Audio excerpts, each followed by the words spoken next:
புரண்டு படுத்து கால் இடறி அருகில் இருந்த எண்ணெய் விளக்கு கவிழ்ந்து விட்டது. கவிழ்ந்த எண்ணெய் விளக்கு பரவின எண்ணெயிலே தீப்பற்றி அது நெருப்பாய் மாறி படுக்கை வீட்டை எரிக்க ஆரம்பித்தது.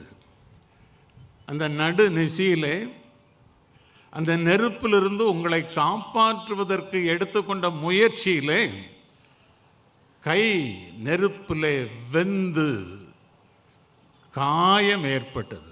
அதனாலே இந்த வடுக்கள் ஏற்பட்டு அழகு குலைந்தது என்று சொன்னார். அந்த நெருப்பு நடுவிலே நள்ளிரவு அந்த ஊருக்கு ஒதுக்குப்புறத்திலே ஒரு சினிமா தியேட்டர். அங்கிருந்து சினிமா நிறைவு செய்து வீட்டுக்கு செல்லுகிற, சினிமா முடிந்து செல்லுகிறவர்கள் இந்த குடும்பத்தின் அவல நிலையை கண்டு அருகில் இருந்த ஒரு சின்ன மருத்துவமனையில் அவரை சேர்த்தார்கள். அதற்கு பிற்பாடு இன்னொரு மருத்துவமனையில் சேர்த்து அவர் சுகமடைந்து வந்தார். அவர் ஆரோக்கியமானார்.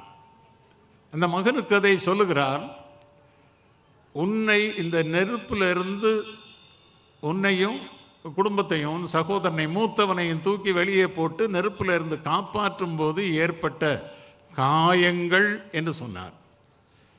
அப்பொழுது அந்த சின்ன தம்பியினுடைய கண்களிலிருந்து கண்ணீர் வழிந்தது. அந்த காயத்தை நிரப்பியது.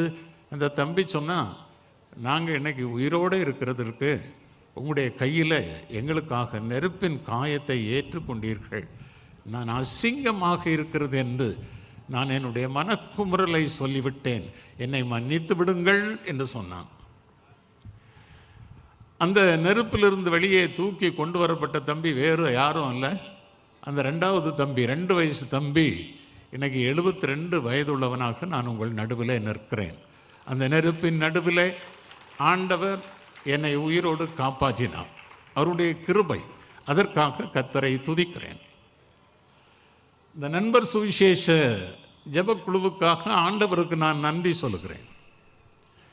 நான் 12 ஆண்டுகள் ஒரு மிஷனரி இயக்கத்திலே பல நிலைகளில் பணிபுரிந்தேன். மதுரையிலே சகல பரிசுத்தவான்களின் ஆலயத்தில் ஆலய சுவிசேஷ பணியிலும் போதக பணியிலும் ஈடுபட்ட பொழுது, நான் போதகராய் வந்த பொழுது ஆலயத்திலே 3 ஆராதனைகள், காலையில் 7 மணி, 8:30 மணி, மாலையிலே 6:30 மணி. காலை 2 ஆராதனைகளும் நற்கருணை ஆராதனை. இந்த நற்கருணை ஆராதனை நடத்துவதற்கு எங்களுக்கு உதவி செய்வதற்கு ஆட்கள் பற்றாக்குறை. நான் தனியாக சில காலம் அந்த ஆலயத்தில் பணிபுரிந்தேன். காலை ஆராதனையை 8:20க்குள் முடித்துவிட வேண்டும். அடுத்த ஆராதனைக்கு ஆயத்தமாக வேண்டும். நற்கருணையை நிறைவு செய்வது கடினம். எனவே எங்களுக்கு நற்கருணையில் உதவி செய்வதற்கு நாங்கள் போதகர்களை தேடுவோம். பொதுவாக நாங்கள் மதுரை பேராயத்துக்கும் எங்களுக்கும் இருந்த சற்று மன ரம்யம் இல்லாத சூழ்நிலையில் மதுரை பேராயத்தின் போதகர்கள் எங்களுக்கு உதவி செய்வது சற்று சிரமமாக இருந்தது. அந்த நேரத்தில் அடுத்த நாள் கம்யூனியன் சர்வீஸ், ஆள் இருக்காது. ராத்திரி 11 மணி 12 மணிக்கு நாங்கள் கூப்பிடுகிற நபர்கள் எஃப்எம்பிபி இயக்கத்தின் முன்னோடி பணியாளர்கள். நண்பர் சுவிசேஷ ஜெபக்குழுவிலே வட்டாரத்திலே பணிபுரிந்த போதகர்களாக இருக்கிற அருமையான சகோதரர்களை தொலைபேசியிலே தொடர்பு கொண்டு அன்போடு அழைக்கும் பொழுது அவர்கள் ஏற்றுக்கொண்டு எங்களுக்கு வந்து உதவி செய்வார்கள். அதை நான் எப்படி பார்க்கிறேன்? உடுக்கை இழந்தவன் கை போல் ஆங்கே இடுக்கண் களைவதாம் நட்பு. அழைத்த உடனே ஓடி வந்து எங்களுக்கு உதவி செய்து எங்களுடைய திருச்சபை வளருவதற்கு காரணமாக இருந்தவர்கள் நண்பர் சுவிசேஷ ஜெபக்குழுவின் முன்னோடி பணியாளர்கள். நான் அந்த ஆலயத்தில் நுழையும் பொழுது 65 குடும்பங்கள் இருந்தன. கூரையிலே அந்த ஆலயம் இருந்தது. நான் அந்த ஆலயத்திலிருந்து வெளியேறும்போது 1130 குடும்பங்களை ஆண்டவர் கொடுத்தார். வருடத்துக்கு ஒரு 50 குடும்பங்கள் வெளியேறுவார்கள். பணி, இடமாற்றம், பல்வேறு காரணங்களுக்காக வெளியே செல்வார்கள். 50-60 குடும்பங்கள் வெளியேறி செல்வார்கள். ஆனாலும் ஆண்டவர் கிருபையினாலே இந்த திருச்சபை வளர்ந்தது. வளருவதற்கு காரணம் இப்படிப்பட்ட மிஷனரி இயக்கங்களில் உள்ள அருமையான தேவனுடைய பிள்ளைகள் எங்களோடு ஐக்கியப்பட்டு எங்களுக்கு நல்ல மிஷனரி தரிசனங்களை கொடுத்து எங்களை உற்சாகப்படுத்தி எங்களை திருச்சபை பணியிலும் தேசத்திலே நடைபெற வேண்டிய பணிகளிலும் எங்களை உந்திவிட்டவர்கள். டாக்டர் ஹாரிஸ், ஆசிர், இஸ்ரேல், தற்போது பணி செய்து கொண்டிருக்கிற சகோதரர் போன்ற அருமையான சகோதரர்கள், ரஞ்சித் சிங் போன்றவர்கள் எங்களுக்கு வலது பக்கத்திலும் இடது பக்கத்திலும் ஊரும் ஆரோனும் போல இருந்து திருச்சபைக்கு உதவி செய்தவர்கள். எனவே அருமையான சகோதரர்கள், இப்படி அழைக்கிற பொழுது அது சிறிய கிராமமோ தூரப்பகுதியோ நேரம் இருக்கும் பொழுது இந்த நேரத்தை ஒதுக்கி உங்களோடு ஐக்கியப்படுவதில் நான் மிகுந்த மகிழ்ச்சி அடைகிறேன். நான் தமிழகம் எங்கும் நண்பர் சுவிசேஷ இந்த ஜெபக்குழுவின் பணிகளுக்காக அழைக்கப்படுகிறேன். ஆண்டவருடைய கிருபை எனக்கு நேரம் கிடைக்கும் பொழுதெல்லாம் உங்களோடு நான் ஐக்கியப்படுகிறேன். நான் மிகவும் மகிழ்ச்சி அடைகிறேன். சமீபத்தில் குமரி மாவட்டத்தில் 4 வட்டாரங்களில் இந்த குடும்ப கூடுகைகளுக்கு நான் சென்றேன். அங்கு கண்ட ஒரு நல்ல செய்தி,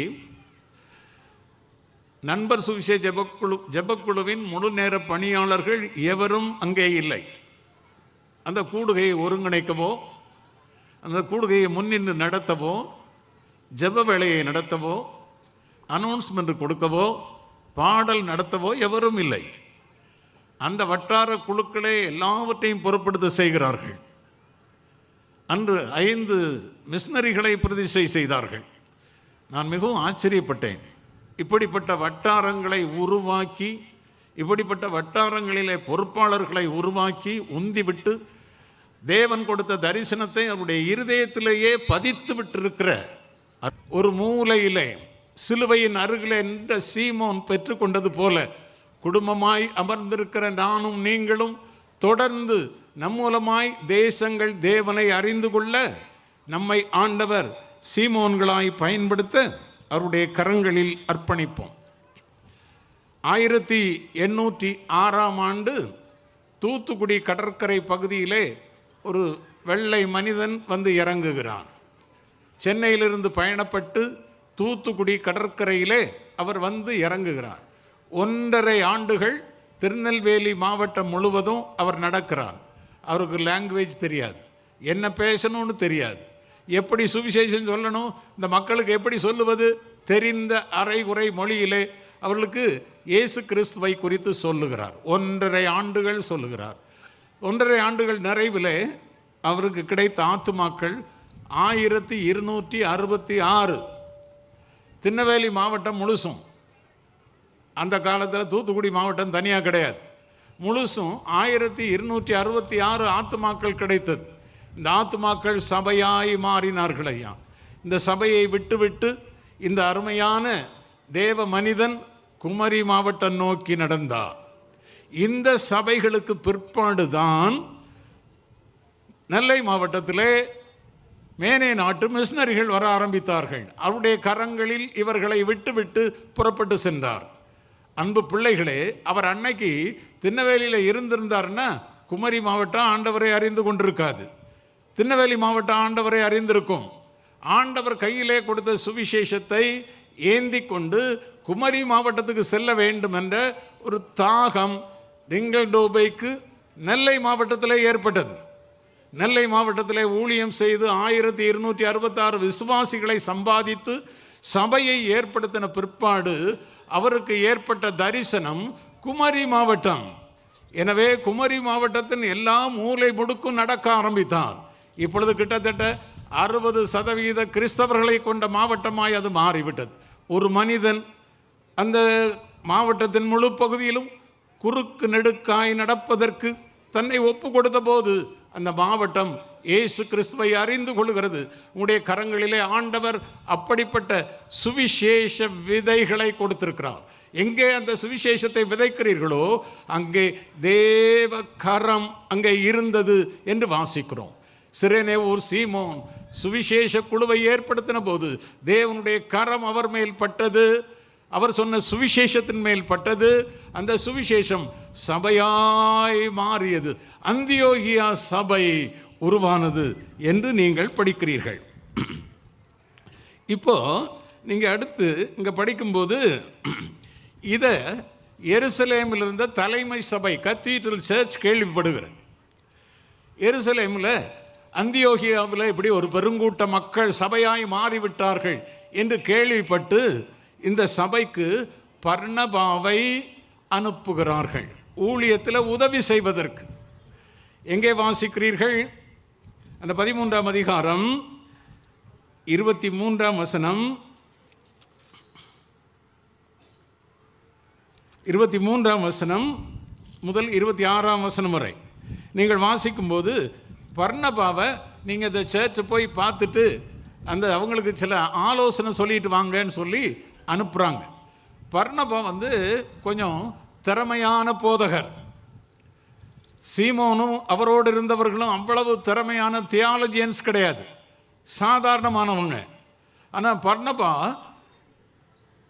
சொல்லிலும் வாக்கிலும் அறிவிலும் அனுபவத்திலும் சிறந்தவர். இவர் அங்கே அனுப்புகிறாங்க. பர்னபா அங்கு வந்தபோது சபையை ஸ்திரப்படுத்தி சபைக்கு ஆலோசனை சொல்லி சபையை தட்டி எழுப்பி வளர்க்கிறார். பார்க்குறாரு, இந்த சபை இன்னும் வளர வேண்டுமானால், இப்போ நமக்கு கொஞ்சம் விசுவாசிகள் இருக்காங்க, இந்த கொஞ்சம் விசுவாசிகள் இன்னும் வளர வேண்டுமானால் இன்னொருவர் தேவை என்று பர்னபா யோசிக்கிறான். அந்த வசனத்தில் அவர் என்ன சொல்றார்? ஆராதனை நடைபெறுகிறது. ஆராதனை நடைபெறும்போது உபவாசம், ஜெபம், உபவாசம் என்று எழுதியிருக்கிறது. ஜெபம் பண்ணி உபவாசம் பண்ணி அவங்க ஆராதித்து கொண்டிருக்கிறார்கள். ஆராதித்து கொண்டிருக்கும் பொழுது ஆவியானவர் பேச ஆரம்பிக்கிறார். ஆவியானவர் என்ன பேசுகிறார்? பவுலையும் பர்னபாவையும் நான் தெரிந்து கொண்ட ஊழியத்திற்கு அனுப்பிவிடுங்கள். இப்போ இந்த செய்தி உங்களுக்கு தெரியும், நீங்கள் பைபிள் படிக்கிறவங்க. இப்போ நீங்கள் அந்த சர்ச்சுக்கு வாங்க, அந்தியோகியா சர்ச்சுக்கு வாங்க. இப்போது ஆராதனை நடக்குது. ஆராதனை நடக்கும் பொழுது ஆராதனையில் மிஷனரி டெடிகேஷன். யார் டெடிகேட் பண்ணுறா? யார் மிஷனரி? பவுலும் பர்னபாவும் மிஷனரி. டெடிகேட் பண்ணுறது யார்? சீமோன். சீமோன் தான் ஐயா இந்த சர்ச் பாஸ்டர். சீமோன். அவங்க ரெண்டு பேரும் முழங்கால நிற்கிறாங்க. பவுல் முழங்கால நிற்கிறாரு, பர்னபா முழங்கால நிற்கிறாரு. இப்போ பிரதிஷ்டை ஆராதனையை சீமோன் நடத்துகிறான். அங்கே அவனோடு சேர்ந்த சகோதரர்கள் நடத்துகிறார்கள். மிஷனரி பிரதிஷ்டை நடைபெறுகிறது. அந்தியோகிய சபையிலே ஆவியானவர் இவர்களை நான் தெரிந்து கொண்ட ஊழியத்திற்கு பிரித்து விடுங்கள். அந்த எழுப்புதல் அங்கிருந்து புறப்பட்டு அப்படியே போகிறது பாருங்கள். இவங்க ரெண்டு பேரும் அந்த இடத்துல முழங்கால் போடுறாங்க. சீமோன் அந்த மிஷினரிகளாக அவரை டெடிகேட் பண்ணுறாரு. அவங்க புறப்பட்டு போகிறாங்க. இப்போ என்ன நடக்குதுன்னு நீங்கள் தெரிஞ்சுக்கணுன்னா நீங்கள் வீட்டில் போய், இப்போ செய்யாதீங்க, வீட்டில் போய் உங்கள் பைபிளை திறந்து கடைசியில் ஒரு பகுதி இருக்கிறது, பவுல் பண்ணின மிஷனரி பிரயாணங்கள். போய் படித்து பாருங்கள். 3 மிஷனரி பயணங்கள், கடைசியில் ரோமுக்கு போகிற பாதை. இந்த 3ம் அப்படியே மார்க் பண்ணியிருப்பாங்க. உங்கள் பைபிளில் எப்படி இருக்குன்னு தெரியாது. நான் வச்சுருக்கிற பைபிளில் எந்த வழியில் பயணத்தை துவக்கினார், போனார், வந்தார். 3 பயணங்கள் ரோமுக்கு போகிற பகுதியெல்லாம் அழகாக என் பைபிளில் இருக்குது. உங்கள் பைபிளில் இருக்கான்னு தெரியல. நீங்கள் அந்த அவர் எந்தெந்த ஊருக்கெல்லாம் போகிறாருங்கிறத படித்து ஒரு பென்சில் வச்சு கோட்டு போட்டு பாருங்கள். அந்த முதல் நூற்றாண்டில் 60 ஆண்டுகளுக்குள், கிபி 60 ஆண்டுகளுக்குள் எல்லா கண்டங்களிலும் சுவிசேஷம் போய் சேருவதற்கு ஆண்டவர் சபையை பயன்படுத்தினார். அந்த ஜெபக்குழுவை ஆண்டவர் பயன்படுத்தினார். அந்தியோகியா சபையை ஆண்டவர் பயன்படுத்தினார். ஐயா, அந்த படத்தில் நீங்கள் படித்து பாருங்கள். எத்தனை நாடுகளில் ஒரு வேதாகமம், புதிய வேதாகமம் ஒன்று வந்திருக்கிறது. அந்த வேத புத்தகத்தில் சில ஹிஸ்டாரிக்கல் இது கொடுத்துருக்காங்க. முதல் 200 ஆண்டுகளில் சுவிசேஷம் உலகத்தில் எங்கெல்லாம் போய் சேர்ந்திருக்குங்கிற ஒரு படம் கொடுத்துருக்குறாங்க பாருங்கள். உலகத்தில் இருக்கிற எல்லா நாடுகளிலும் 180 ஆண்டுகளில் சுவிசேஷம் போய் சேருவதற்கு ஆவியானவர் சபையை பயன்படுத்தினார். சபைக்கு தரிசனத்தை கொடுத்தார், சபையை உபயோகித்தார், சபையை உந்திவிட்டார், சபையில் அந்த பார்வையை கொடுத்தார். அருமையான ஆண்டவருடைய பிள்ளைகளே, நம் மூலமாய் இந்த தேசம் தேவனை அறிய வேண்டும் என்பது தேவனுடைய சித்தம். இங்கே மொத்தமே 5 பேர் தான் ஐயா, 5 பேர் தான் போதகர்கள். சீமோன், அவனுடைய சேர்ந்த 2 நண்பர்கள், அப்புறம் பவுல், பர்னபா, 5 பேரால் அந்த 180 ஆண்டுகளுக்குள் சுவிசேஷம் உலகம் முழுவதும் போய் சேர்ந்து விட்டது ஐயா. உலகம் முழுவதும் போய் சேர்ந்து விட்டது.